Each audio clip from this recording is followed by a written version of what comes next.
Buenas, vamos a dar inicio a la primera videotutoría del curso Estadística 1, correspondiente al primer capítulo del libro Elementos de Estadística Descriptiva. Empezaremos con el tema de la naturaleza de la estadística. Muchas veces escuchamos hablar el término de datos estadísticos. Esto es un conjunto de números de una misma característica que pueden ser organizados, comparados, analizados e interpretados.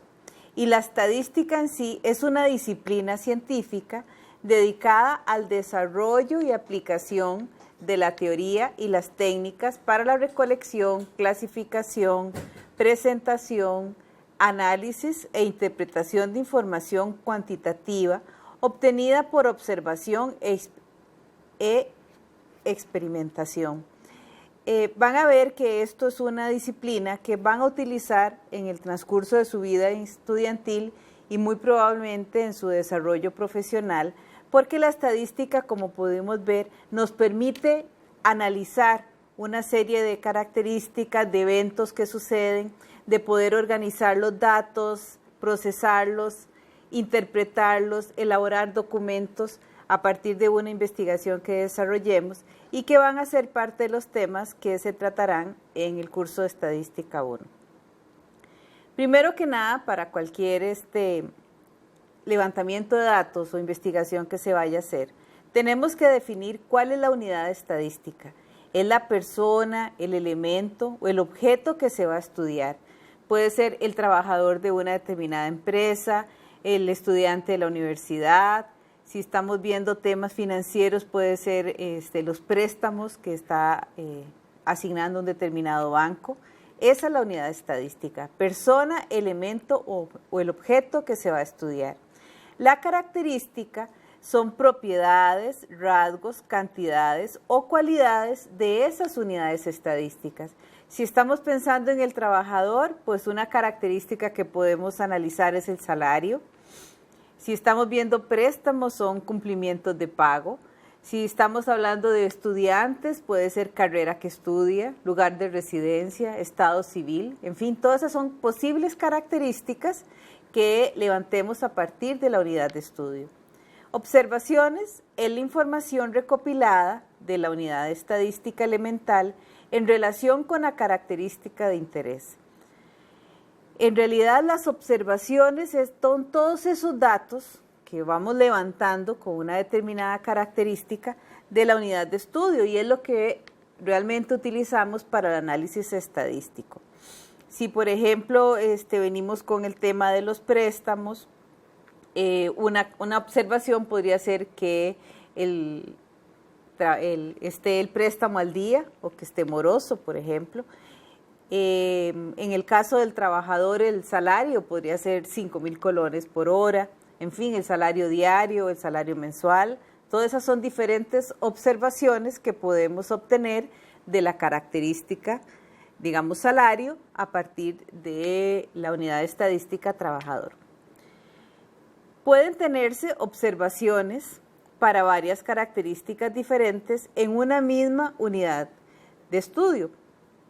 Si hablamos, por ejemplo, entonces, que la unidad de estudio son los trabajadores, la característica es el salario, el estado civil. Entonces podemos tener diferentes observaciones de salario para cada uno de los diferentes trabajadores que tiene la empresa, o diferentes estados civiles para cada uno de esos trabajadores que son nuestras unidades de estudio. El otro término que también tenemos que tener claridad es ¿qué es población? Es un conjunto de personas o cosas, objetos de investigación estadística. Es el total de las unidades de estudio. La población puede ser finita, que tiene un número limitado de elementos. O sea, es una situación existente en un momento dado. Nosotros podemos saber perfectamente cuánto es la cantidad de estudiantes que están matriculados en la UNED en el primer cuatrimestre del año 2017. Eso es un ejemplo de una población finita. Pero una población infinita es la forma, un número ilimitado de elementos. Puede ser un proceso o un experimento puede repetirse indefinidamente sin determinación del tiempo. Si nosotros nos dicen que los estudiantes matriculados anteriormente, actualmente y a futuro en la universidad, ahí se convierte en una población infinita, porque nosotros no podemos saber la cantidad exacta de estudiantes que van a estar matriculados el próximo año. Si se va a hacer un estudio, por ejemplo, de la población de peces, de ballenas, son poblaciones infinitas porque es imposible saber la cantidad exacta de peces o de ballenas o delfines, en fin, que existen en el planeta, en los mares. Entonces, un mismo conjunto de unidades de estudio puede tener diferentes poblaciones según sea la característica de interés. Veamos entonces este ejemplo. Si decimos que la población es todos los empleados actuales de la empresa CEMOC S.A. A partir de esta gran población podemos tener también otras poblaciones que pueden ser los salarios percibidos por los empleados en un cierto periodo, el número de hijos vivos en las familias de los empleados. La unidad de estudio es un empleado de la empresa CEMOC. Características que podemos estudiar: el nivel de ingreso, el nivel educativo, la composición numérica de las familias. Y vamos a tener diferentes observaciones de estas características para cada una de las unidades de estudio. Cada empleado va a tener diferentes observaciones de estas características. Entonces, si es el ingreso familiar, un empleado puede decir que gana 10.500 al mes, otro ganará 15.000, otro 20.000, etc. Si es el nivel educativo, uno tiene primaria completa, primaria incompleta o nivel universitario. Si es la composición de la familia, para unos tendrán una familia de 5 personas, en otro de 4, de 3, etc. Entonces, aquí es donde vemos que para cada una de las características pueden haber diferentes observaciones dependiendo del empleado que estemos estudiando. Ahora, cuando vamos a hacer el estudio, no siempre podemos hacer uso de toda la población, aunque sea una población finita, aunque sepamos exactamente la cantidad de personas que hay en esa población, la cantidad de empleados o la cantidad de estudiantes que tiene la universidad. No siempre podemos hacer el estudio con todos los elementos de esa población. Así que en algunos casos debemos recurrir al muestreo, y eso lo hacemos cuando la población es infinita o muy grande. Cuando la población es finita pero muy grande, entonces se incrementa el costo y el tiempo. Por más que queramos poder estudiar toda la población, muchas veces es imposible porque no nos alcanzan ni los recursos ni el tiempo para poder hacer el estudio. Y también cuando la unidad de estudio se transforma o se destruye, que eso sucede mucho en los casos de los análisis de laboratorio, por ejemplo. Los resultados de una muestra bien seleccionada, con un tamaño razonable, son precisos y son muy confiables. Para que la muestra sea representativa, depende del tamaño de la muestra y de la forma en que se selecciona la muestra de la población. Entonces, a partir del tamaño de la muestra y de la forma de selección, si eso lo hacemos con toda la rigurosidad estadística del caso, podemos obtener resultados que son representativos y confiables de la población total. El tamaño de la muestra va a depender de la homogeneidad de los elementos de la población y el grado de confianza en la inferencia. Cuando tenemos poblaciones con mucha variabilidad entre los datos de una unidad de estudio y de otra, o entre las observaciones que estamos recolectando por las diferentes características, entonces decimos que es una población muy desuniforme, muy heterogénea, donde no hay homogeneidad, y en este caso probablemente vamos a requerir hacer una muestra más grande para obtener resultados más precisos. Ahora hay 3 formas en que podremos seleccionar la muestra. Puede ser una muestra aleatoria, o que también se le dice al azar, o muestreo simple al azar, cuando todos los elementos tienen la misma probabilidad de ser seleccionados. Intencional es cuando se utiliza el juicio de una persona con experiencia y conocimiento de la población para la selección de los elementos. Y otra tercera forma es por conveniencia, cuando es por facilidad, se escoge los elementos disponibles o más fáciles de conseguir con el riesgo de que la muestra no sea representativa. Entonces, aquí vemos que el muestreo por conveniencia en realidad tiene un riesgo grande, ¿verdad? Que los datos no sean tan representativos, porque al final de cuentas es lo que más le convino al investigador. Y la intencional, si bien es cierto, se utiliza el juicio de una persona con experiencia en el tema, tampoco podemos garantizar que los datos que obtengamos de esa muestra sean representativos de la población. Entonces, no es que los resultados obtenidos de ese estudio no sean válidos, sino que son válidos solamente para describir la muestra que estamos estudiando. No necesariamente podemos a partir de ahí hacer una inferencia hacia toda la población. En cambio, en el muestreo al azar, eso sí lo podemos hacer porque todos los elementos tienen la misma probabilidad de ser seleccionados. Entonces, como el muestreo aleatorio, también vamos a poder eliminar los sesgos de selección, porque la selección es aleatoria, a diferencia de como vimos en el caso de la intencional o de conveniencia. ¿Se producen errores aleatorios? Claro que sí, pero estos son medibles, utilizando modelos probabilísticos, que también podemos medirlos con la diferencia entre el resultado de la muestra y el valor poblacional. Ahí podemos ir midiendo esos errores aleatorios que existen en este tipo de muestreo. El error de muestreo puede hacerse pequeño con solo aumentar el tamaño de la muestra. Y la validez o la precisión de una inferencia realizada a partir de una muestra aleatoria es posible de medir. Entonces, hay una serie de factores que podemos medir y podemos estimar, valorar bien, cuando trabajamos con un muestreo aleatorio. Adicionalmente, debemos saber bien qué es un atributo o qué son variables cuando vamos a hacer cualquier estudio. Variable, como la palabra lo dice, es cuando una característica toma valores diferentes para cada una de las unidades de estudio de la población. Si vamos a ver que la característica es estado civil, es diferente el estado civil suyo, de su hermano, de sus papás, de sus amigos. Todos podemos tener diferente estado civil, diferentes edades, diferentes lugares de residencia. Esos son variables. Las variables pueden ser cuantitativas, es todo aquello que yo puedo contar, que estas se clasifican en continuas o discretas.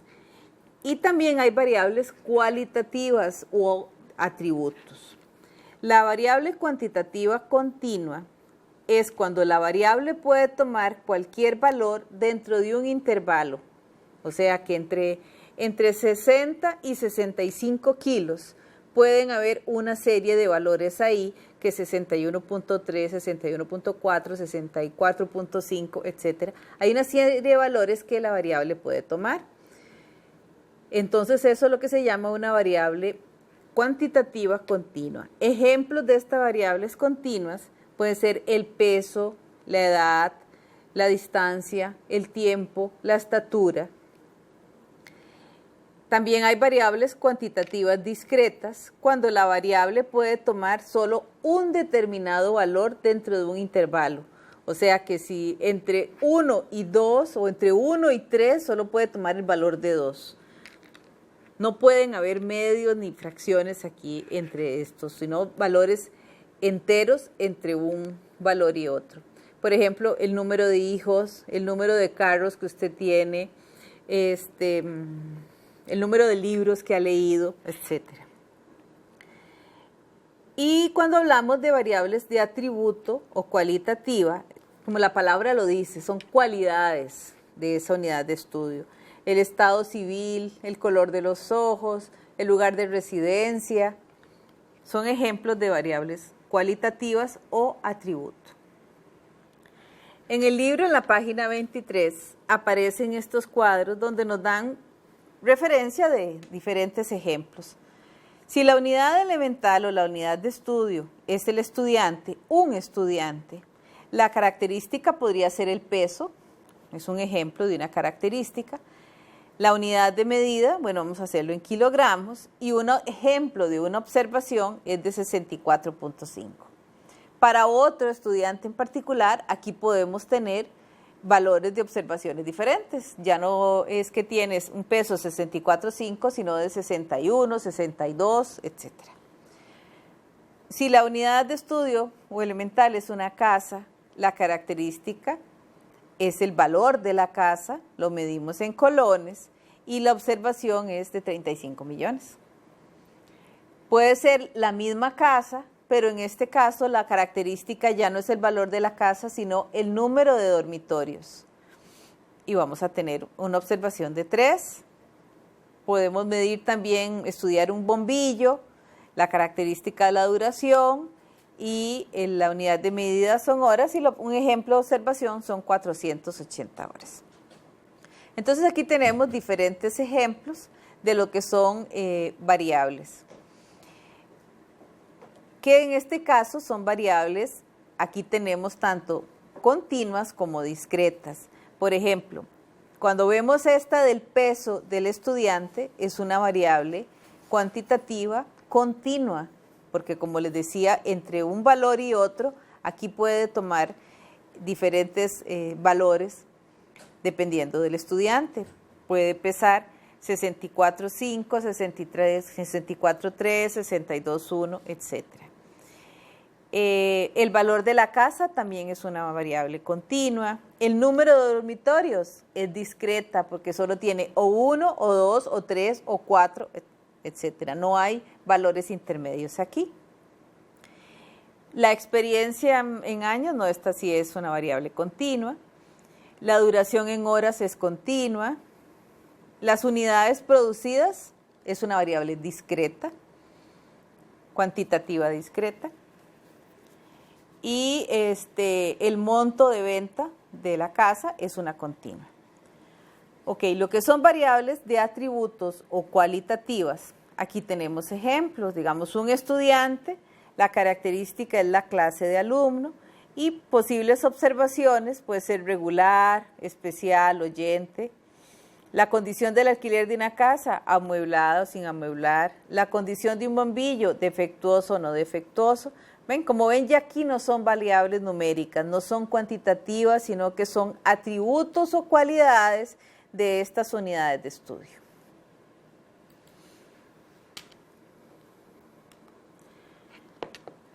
Ahora, la diferencia entre lo que es estadística descriptiva o estadística inferencial. Descriptiva es un análisis de un conjunto de datos observados para su descripción o caracterización, sin hacer generalizaciones o inferencias de un conjunto mayor. Como cuando hablábamos en un inicio de cuando utilizamos un muestreo por conveniencia o de juicio. Lo que podemos es hacer un análisis descriptivo de los datos que obtuvimos, nada más. La inferencial son conclusiones o inferencias de un conjunto o universo mayor de donde fueron obtenidos los datos observados. Para ello debe asegurarse que la muestra es aleatoria, con un procedimiento objetivo de muestreo y realizar una medición válida del error asociado a esa inferencia, o sea, una estimación del error de muestreo. Veamos estos ejemplos de ejercicios.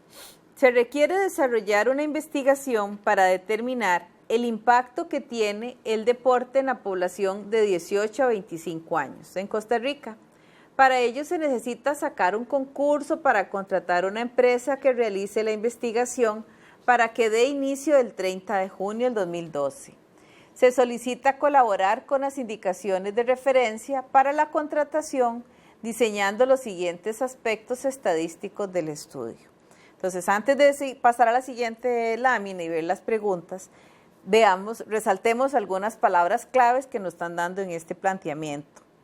Vean que se habla de una población de 18 a 25 años en Costa Rica, que la investigación se va a hacer el 30 de junio y que lo que queremos ver es el impacto que tiene el deporte en esta población.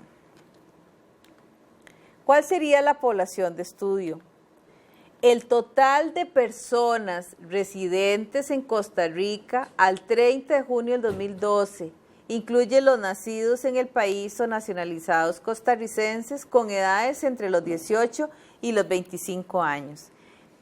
Pongan atención de cómo es que se debe hacer el planteamiento de la población de estudio. O sea, tiene que ser una descripción total, completa, donde incluya al total de unidades de estudio. En este caso, la unidad de estudio es la persona residente en Costa Rica al 30 de junio del 2012, nacido o nacionalizado, con edades de 18 a 25 años. Entonces, la unidad de estudio es una persona residente en Costa Rica en esa determinada fecha. Entonces, la población es el total de personas residentes en Costa Rica.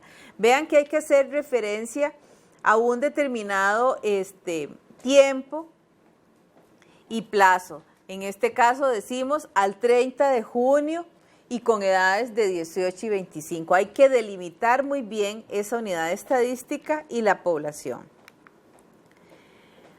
También nos piden 3 características demográficas de interés y sus posibles observaciones y tipo de característica. Las características pueden ser género, observación masculino, esto es de atributo.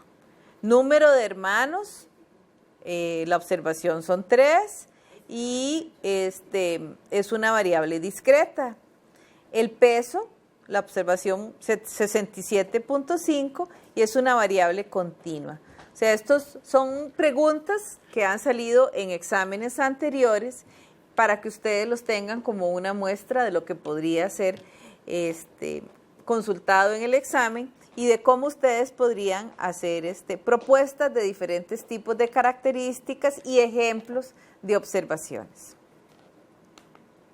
3 características propias del estudio y sus posibles observaciones y tipo de característica. Entonces, antes era un ejemplo, eran generales, ahora son más específicas, nos están diciendo con respecto al estudio. Entonces, ¿practica algún deporte? Observación sí, esto es una variable de atributo. Número de veces que hace deporte a la semana, pueden poner 3, es una variable discreta. Y horas que practica deporte por semana, 8.5, es una variable continua. Segundo ejercicio. En el año 2013 se realizó un estudio en 350 hogares de clase media de la ciudad de Heredia para conocer el tipo de aceite o grasa utilizada en la cocina. Los resultados fueron 130 hogares que utilizan ajonjolí, maíz en 90 hogares, girasol en 75. ¿Cuál es la población de estudio? El total o todos los hogares de clase media de Heredia en mayo del 2013. Vean que hay que delimitarlo bien. La unidad de estadística, un hogar de clase media de Heredia en mayo del 2013. Y la principal característica de estudio es el tipo de grasa o aceite que se consume en este hogar. Luego nos dan este ejercicio número 3, donde nos exponen aquí una tabla. Vienen diferentes unidades estadísticas. Como característica, en algunos casos aparecen, en otras tenemos espacio en blanco que debemos llenar. Para algunos casos nos dan el tipo de característica y en otros nos dan un ejemplo de posible observación. Entonces lo que tenemos que hacer es completar esta tabla con datos que nosotros podamos inventar, digamos. Profesor, si nos dicen que es una variable de atributo, bueno, podría ser nivel educativo y ejemplo universitario. Campos de cosechas, nos dijeron que es tipo de uso, entonces una variable de atributo y un ejemplo es uso de cultivo de café. Nos dijeron una mujer como unidad de estadística y nos dijeron que es una variable tipo atributo. Entonces, un ejemplo de característica es color del pelo y observación negro. Lluvia ácida, un ejemplo es concentración de ácido, es una variable de atributo y una observación de ejemplo observación es alta. Unidad de estadística el perro, es una característica, altura, por ejemplo, es una variable continua, porque el ejemplo de la observación nos dijeron 0.55 centímetros. En el caso de la bicicleta, nos dijeron que una variable discreta, entonces podemos decir cantidad, 3. Niño, nos dijeron que eran 5 kilos, entonces podemos ponerle peso en kilos, siendo una variable continua. Esto sería entonces un breve resumen de lo que está contemplado en el capítulo 1, Naturaleza de la Estadística. Muchas gracias.